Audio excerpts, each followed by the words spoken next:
I accidentally overheard my husband talking to his mistress. I was sitting at my desk, staring blankly at my monitor, when my earbuds suddenly started chiming with an incoming call. Turns out, Colin had forgotten to disconnect his phone from my computer.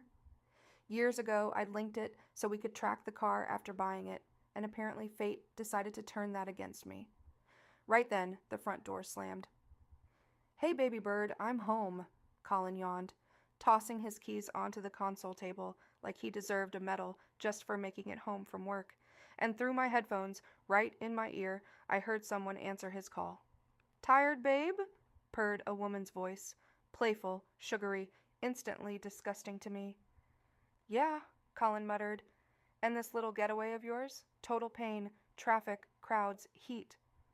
But you love when I drag you around, she teased. I froze. Her name, I quickly realized, was Alice. Stay with me tomorrow, she kept pushing. It's Saturday. Just tell your wife there's some emergency at work. She'll believe anything anyway. Anything.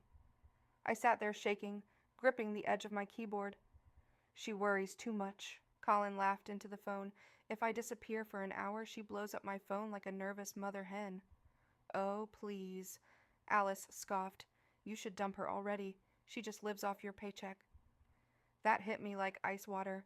I work remotely. I handle bookkeeping for 3 companies. I practically live at my laptop while he drinks office coffee and pretends to be exhausted. Relax, Colin mumbled. I've got a plan. We'll sell the apartment, tell her we're broke, move her in with her mom for a while. She trusts me like a kid. And the car? Alice asked eagerly. I'll transfer it to my name. I know someone at the DMV who can backdate paperwork. She can go back to her little hometown with the chickens where she belongs. I shut the audio off. My whole body was trembling. I stood up, poured myself a glass of ice water, and stared at my reflection in the hallway mirror. A 40-year-old woman stared back at me, fine lines around her eyes, but those eyes, furious, alive. Not a chicken, I whispered to my reflection, and not some helpless idiot. By the time Colin came looking for dinner, the shaking had stopped. Smells amazing in here, he grinned, dropping into his chair and digging into the mashed potatoes and meatballs like nothing had happened. You're seriously the best wife. Then casually, between bites, he said, Hey, maybe you should spend the weekend at your mom's place. There it was. I looked at him carefully. At my mom's? Back in my little hometown? He blinked. What? Nothing, I said calmly. Just wondering why now. He shifted awkwardly. Well, money's tight lately. Mortgage, bills, credit cards. Maybe we should sell the apartment while the market's still decent. You could stay with your mom temporarily while I sort things out. The performance was flawless. Concerned husband, responsible provider, honest eyes and everything. Oscar-worthy, honestly. And the car? I asked. You handling that too? You know how people are, he shrugged. You're too trusting. Someone could scam you. Trusting like a child? I finished for him. Silence. That was the moment panic finally hit his face. You okay? He asked slowly. I reached into my pocket and placed the tiny black earbud onto the table between us.